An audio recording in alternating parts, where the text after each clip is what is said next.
How's it going, everyone? We are coming up on the month of July. Some PlayStation Plus titles will be entering the service, some will be leaving the service.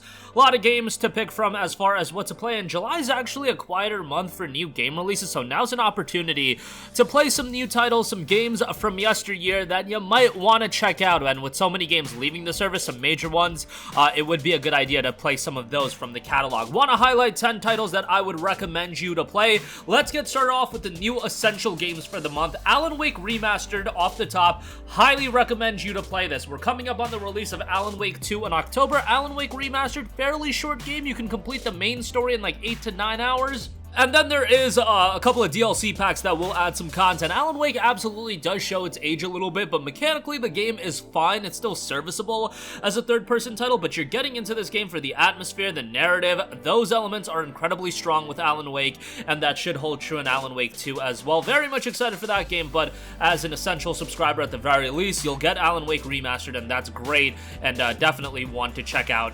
Come the month of July, that's a high-quality addition to the library. Next up, Call of Duty Black Ops Cold War. Have to say that this is a nice addition to the library. Maybe if you're not big on multiplayer from Call of Duty, this is one that'll actually interest you because Black Ops Cold War actually has a pretty compelling single-player campaign as well. Call of Duty single-player campaigns, for a lot of them, they're actually pretty decent, but they're not, you know, justifiable to spend $60, $70 for just the single-player campaign. Nah, that's not gonna slide, but as a part of a Plus subscription, it's pretty good. I wouldn't even say, you know, COD campaigns are worth $30, but I digress. Black Ops Cold War, you get a very, very compelling campaign here. One of the better campaigns in all of Call of Duty titles. A pretty good story here, an interesting cast of characters, and if you do want to jump into the multiplayer, that option will be available to you. Now, with Black Ops Cold War, the multiplayer didn't really do it for me. I got this launch day when it came out on the PlayStation 5, and I didn't really dig it, but, you know, it's going to have a jolted up player base, so maybe it'll be something you'll end up getting invested into for a little bit, jump in with some friends, have a good time together. But if you're somebody that's looking for a shorter COD campaign, and I mean they're all pretty short, Black Ops Cold War will fit the bill and you'll have a pretty decent time with the campaign itself. Next up, we do have some major titles leaving the service, none bigger than Stray. Blue 12 Studio and Annapurna Interactive Stray, the exclusivity deal as well as the deal to bring it onto PlayStation Plus Extra is coming to an end, and the game will be rotated out of the service come July the 18th.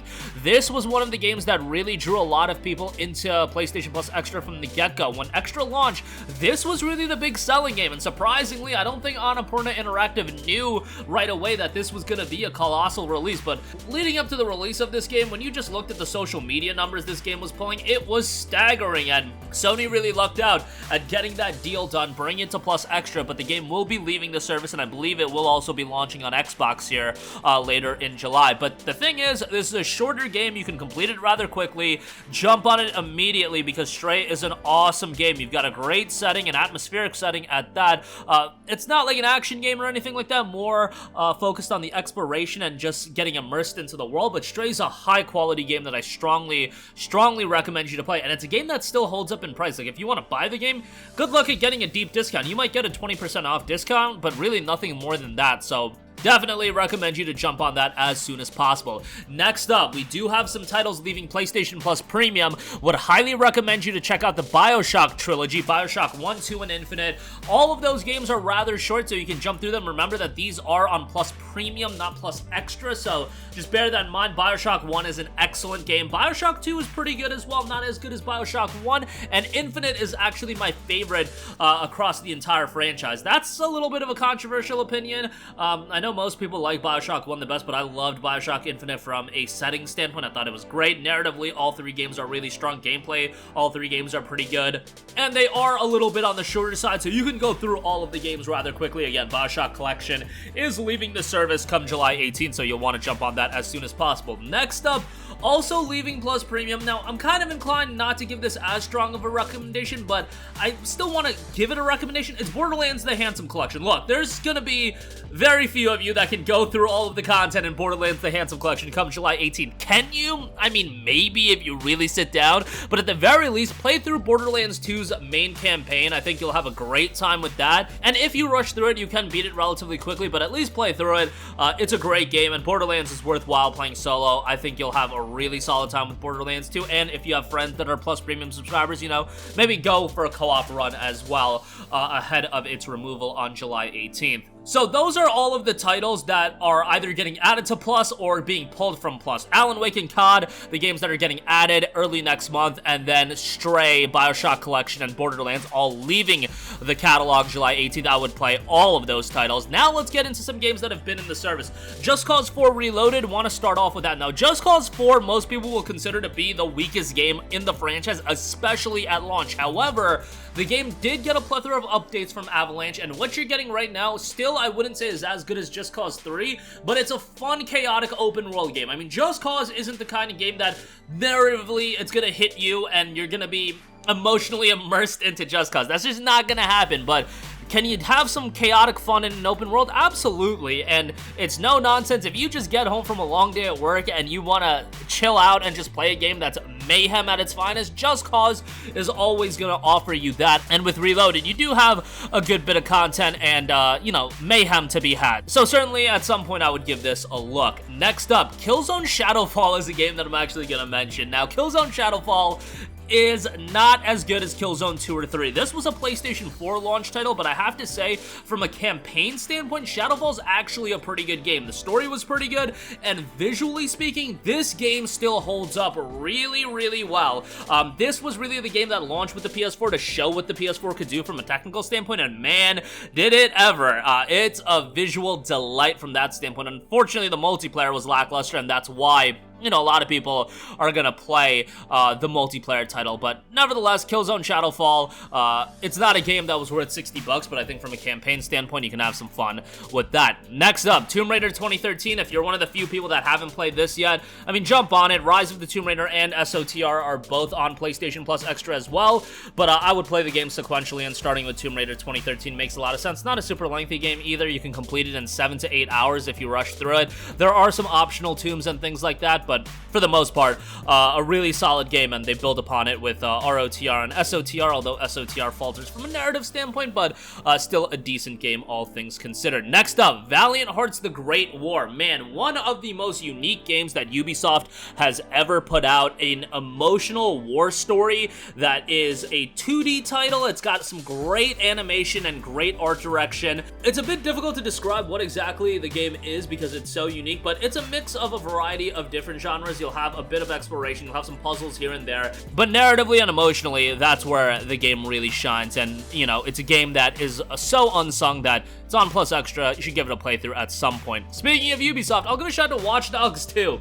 Man, Watch Dogs is an IP that I thought would have been a lot more popular than it was, and probably the ultimate undoing for the franchise was the fact that Watch Dogs 1 was such a big disappointment. And Watch Dogs 2, while it did improve upon Watch Dogs 1 in several areas, it didn't have the Assassin's Creed 2 effect, where Assassin's Creed 1 to a lot of people was super disappointing, but Assassin's Creed 2 brought it right back and people were excited about the franchise. Watch Dogs 2 didn't really do that, which is a bummer, but you know, it is what it is. There's certainly some fun to be had, and I always thought the hacking mechanic with Watch Dogs was pretty interesting, and the world that they cultivated here is a cool world, but who knows what the future of the IP is. I would still say Watch Dogs 2 is you know, a fun time to be had in an open world. And lastly, give a shout out to Yakuza 0. I mean, RGG is on absolute fire right now. We've got more Yakuza titles coming out later this year and into 2024. Why not get invested into one of the most expansive franchises that you can find? Because outside of Zero, you have 6 mainline games. You have Like a Dragon Ishin, you have Man Who Erased the Name, you have Like a Dragon Yakuza, which is the turn-based game, and then you're also gonna have Like a Dragon Yakuza 8 as well. So it's just, it's a little bit daunting to get into, but they're very, very good games that have a variety amount of gameplay. You have your beat 'em up action gameplay, but also quirky mini games. You have emotional story, but also comedy. It's a good mishmash of a lot of things, and a great soundtrack to boot as well. So definitely, you know, a lengthier experience, especially if you're trying to do everything and go through every game, but worthwhile nonetheless. I would definitely recommend, you know, play Yakuza 0, maybe play Kiwami, take a break for a while, and then play through the others, and go about it that way, because it can be a massive, massive and daunting process to go through every game in, like, one fell swoop, you know, in one consistent playing of all of them. I think you'll get burned out, but that's just what I would recommend. But that is going to do it for me. Again, a lot of great games available on Plus Extra and Premium. Some games leaving the service, so jump on those immediately. And Plus Essential, getting Alan Wake and COD, and also Endling Extinction is Forever. That game is going to appeal to a lot of people as well. But that'll do it for me. Sound off with all of your thoughts in the comments section down below. Thank you for watching, and goodbye.